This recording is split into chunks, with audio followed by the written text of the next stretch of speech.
Good afternoon. This is All India Radio and I am Abhishek Mukhopadhyay with the Midday News.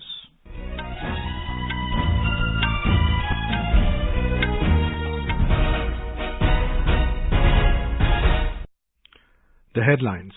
India pitches in for just and equitable development for all at the G20 meeting on financial inclusion in Kolkata. President Droupadi Murmu to confer Pravasi Bhartiya Samman awards at Indore. Uttarakhand government to demolish unsafe buildings in Joshimath. Prime Minister Narendra Modi to inaugurate National Youth Festival in Hubballi in Karnataka on Thursday. 5 Indian movies including the Kashmir Files shortlisted for Oscar Awards 2023 in the first list released by the Academy. And in cricket, Sri Lanka win the toss and opt to field against India in the first ODI underway at Guwahati.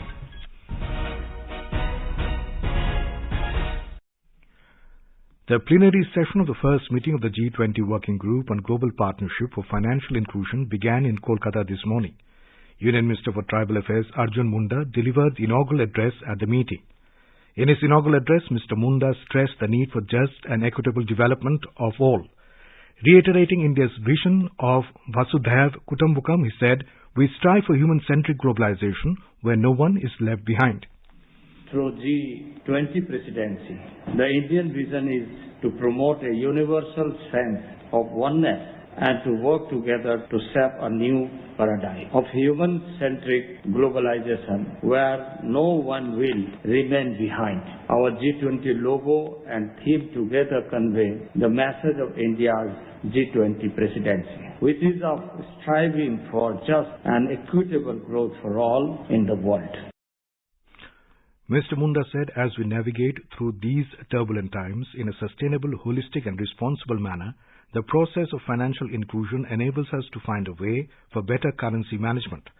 The minister later participated in a sensitization program of financial literacy for the school children at the Vishwa Bangla Convention Center.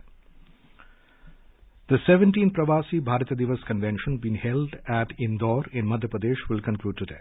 President Droupadi Murmu will address the valedictory session of the convention. She will also confer Pravasi Bhartiya Samman awards upon 27 overseas Indians. Our correspondent reports that External Affairs Minister Dr. S. Jaishankar, Chief Minister Shivraj Singh Chauhan and several other ministers will also attend the ceremony. Our report. The President Droupadi Murmu will present Pravasi Bhartiya Samman Awards to 27 individuals and organizations at the closing ceremony of 17th Pravasi Bhartiya Divas Convention. The Pravasi Bhartiya Samman Award are given to overseas Indians, organizations and institutions who work for better coordination about the India abroad, support India's achievements and work for the welfare of Indian community. The President will also call on Chandrika Prasad Santokhi, President of the Republic of Suriname, and Dr. Mohammad Irfan Ali, President of the Republic of Guyana before the closing ceremony. On the third and final day of the Pravasi Bhartiya Divas Convention, 2 separate sessions will also be held under the chairmanship of Union Finance Minister Srimati Nirmala Sitharaman and Union Minister for Education, Skill Development and Entrepreneurship Dharmendra Pradhan, with Pooja P. Vardhan, Sanjeev Sharma, AIR News, Indore. Addressing a special session at the Pravasi Bhartiya Divas, Union Minister for Education, Skill Development and Entrepreneurship Dharmendra Pradhan said, Prime Minister Narendra Modi has reposed a lot of faith in the vibrant Indian diaspora. Mr. Pradhan said he is confident that India's 32 million strong diaspora will use their expertise and experiences for cementing country's capacity to serve the global family. Describing the Indian workforce as hard-working, honest and responsible, Mr. Pradhan said that India can emerge as the global hub of skilled manpower. India and Panama have signed a memorandum of understanding to enhance cooperation in training of the diplomats. External Affairs Minister Dr. Subramaniam Jaishankar said that in a bilateral meeting with Panama Foreign Minister Janena Tiwane Mancomo in Indore yesterday, they also discussed the opportunities for greater economic health, finance and people-to-people linkages. In a tweet, Dr. Jaishankar informed that as democracies, both the leaders have also shared their perspective on global situations. He also appreciated the Panamanian minister for participating in the Pravasi Bhartiya Divas Convention. Uttarakhand government has decided to demolish unsafe buildings in Joshimath due to subsidence. The town has been divided into 3 zones: danger, buffer and completely safe, based on the magnitude of the possible danger. The move comes after the Joshimath area was declared disaster-prone. According to Chamoli District Disaster Management Authority, 603 buildings in Joshimath town have developed cracks so far. The Secretary to the Chief Minister R. Meenakshi Sundaram said the buildings which have sustained the maximum damage will be demolished. The administration is conducting a survey to assess the danger and buffer zones. We spoke to District Magistrate of Chamoli, Himanshu Khurana, about the latest situation in Joshimath. हमने जो ऐसे क्षेत्र हैं जहां पर लगातार भू धसाव हो रहा है और घरों में क्रैक्स ऐसे हो गए हैं कि वो असुरक्षित हैं, तो उन क्षेत्रों को हमने असुरक्षित घोषित कर लोगों को हम लगातार वहां से इवैक्यूएट कर रहे हैं। फिर ऐसे नियर बाय एरियाज हैं उनकी विसिनिटी में जो भी अगर कुछ ज्यादा भू धसाव की दशा में अगर वो भी प्रभावित होंगे तो उनको भी हम इवैक्यूएट करा रहे हैं। और जो भी ये लोग जिनको भी हम इवैक्यूएट करा रहे हैं उनको होटल्स, धर्मशाला और गेस्ट हाउसेज हमने एक्वायर किए हैं जहां पर उनको हम अभी अस्थायी रूप से स्थापित कर रहे हैं और सभी रिलीफ मटेरियल हम वहीं पर उनको उपलब्ध करा रहे हैं। जो असुरक्षित क्षेत्रों में ऐसे मकान या भवन आइडेंटिफाई किए जाएंगे उसमें central building research institute Roorkee की सलाह और उनके पर्यवेक्षण में जैसे वो बताएंगे उनके सलाह अनुसार हम जो बिल्डिंग्स आइडेंटिफाई की जाएंगी जो अनसेफ है उनका हम ध्वस्तीकरण भी सभी सेफ्टी मानकों के अनुसार करेंगे। The Delhi government has imposed a ban on plying of BS3 petrol and BS4 diesel four-wheelers from today in view of the worsening air quality. The restrictions will be in place till the 12th of January. In its order, the Delhi Transport Department said the owners of vehicles found plying in violation of the rule will be prosecuted under the Motor Vehicles Act, which provides a fine of 20,000 rupees. The Directorate General of Civil Aviation, DGCA, has issued a show-cause notice to the accountable manager of Air India over the two incidents of passenger misbehavior that occurred on his flight from Paris to New Delhi. The aviation regulator said they have been given 2 weeks' time to submit the reply, and based on that, further action will be taken. The DGCA has asked why enforcement action should not be taken against them for the dereliction of the regulatory obligations. The incidents took place on the 6th of last month.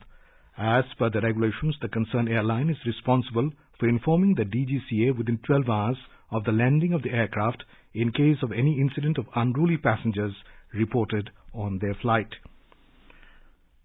Over 1,75,000 Indians will perform the Hajj this year. Minister for Minority Affairs Smriti Irani said that India has signed the Hajj 2023 bilateral agreement with the Kingdom of Saudi Arabia. In a series of tweets, Ms. Irani said over the last 2 months, her ministry has had extensive consultations with all the stakeholders. She said India's Hajj Policy 2023 will be announced in the next few days. This is All India Radio giving you the news. For quick news updates around the clock, follow us on our Twitter handle at AIR News Alerts.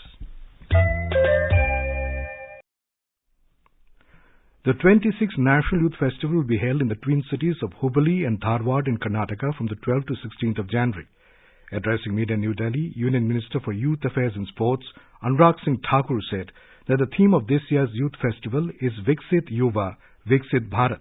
He informed that Prime Minister Narendra Modi will inaugurate the National Youth Festival 2023 on Thursday to coincide with the birth anniversary of Swami Vivekanand. The 26th National Youth Festival will be held from 12th of January till 16th of January in Hubballi, Dharwad in the state of Karnataka. More than 7,500 participants will participate from all the states and union territories of India. During the opening ceremony, more than 30,000 students and youth will be present in the opening program, and I am glad to announce that the Honorable Prime Minister of India, Shri Narendra Modi ji, he will be the chief guest during the inaugural ceremony. Mr. Thakur said that traditional games like Kalari, Payattu, Thangta, Gatka and Malkam and Yogasans will be part of the festival. He said social development fair, Yuva Kriti and food festival will be organized to provide an opportunity to young artisans to showcase the arts and crafts. The minister said assuming of the G20 presidency is a great moment for India. Mr. Thakur said under this youth talks will be held across the country in colleges and universities. Home Minister Amit Shah will inaugurate the new light and sound show Jai Hind at the Red Fort in Delhi today.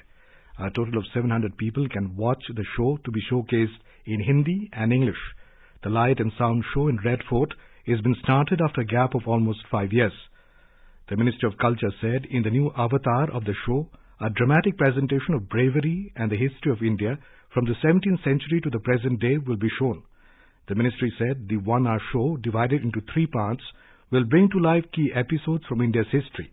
It said the country's progress over the past 75 years will also be presented by using all forms of performance art.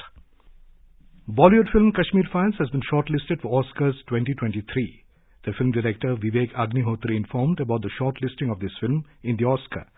The Kashmir Files revolves around the mass exodus of Kashmiri Pandits in the year 1990. Other films, Kantara, RRR, Gangubai, Kathiawadi, Chelo Show have also been shortlisted for Oscars 2023. INB Minister Anurag Singh Thakur said it is a matter of pride for everybody that Indian films have been shortlisted for the Oscars. कि भारतीय फिल्में 100 साल से ज्यादा समय में भारत की film industry ने जो समाज से जुड़े हुए विषय उनको भी बताने का काम किया और ऐसे बहुत सारी फिल्में जैसे कश्मीर फाइल्स हो, आरआर हो, बाकी उन्होंने बहुत शानदार न केवल बॉक्स ऑफिस पर काम किया बल्कि लोगों तक विषयों को ले जाने का काम भी किया है और भारतीय फिल्म कोई अंतर्राष्ट्रीय पटल पर चयन होता है तो इससे मुझे लगता है बाकी सबको इस पर खुशी मनानी चाहिए. In an exclusive interview to AI News, veteran actor Anupam Kher has expressed happiness over the shortlisting of the Kashmir Files for the Oscars 2023. मुझे इसके बारे में बिल्कुल अंदाजा नहीं था कि मैं तो डबिंग कर रहा था एक फिल्म की, तो सडनली बहुत सारे फोन आने शुरू हुए.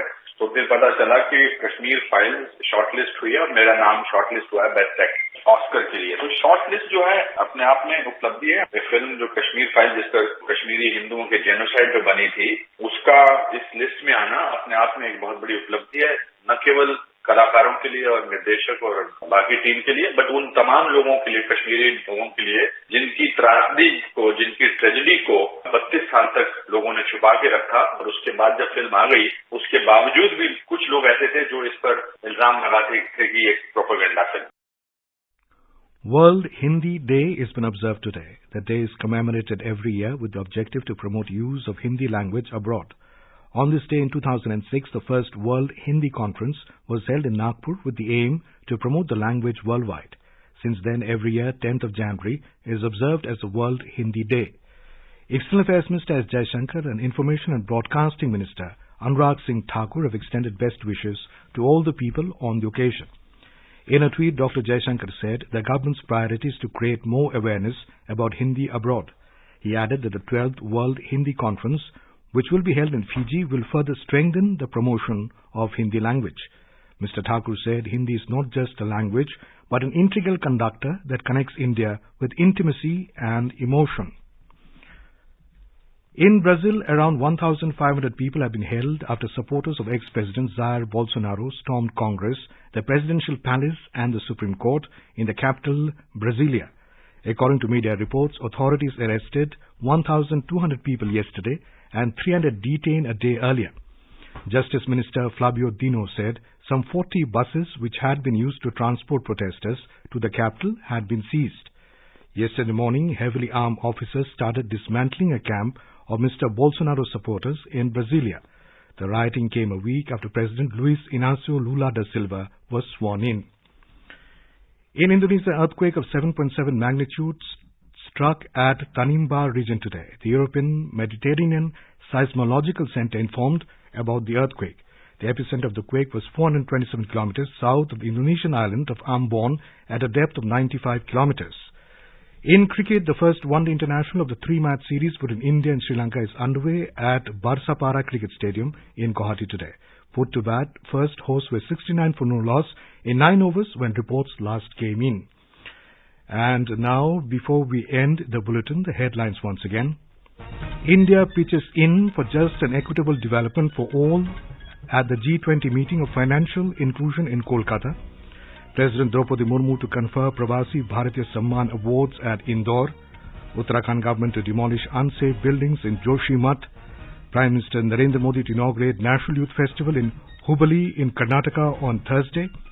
5 Indian movies, including the Kashmir Files, shortlisted for Oscar Awards 2023 in the first list released by the Academy. And in cricket, Sri Lanka win the toss and opt to field against India in the first ODI underway at Guwahati. And with that, we end the Midday News.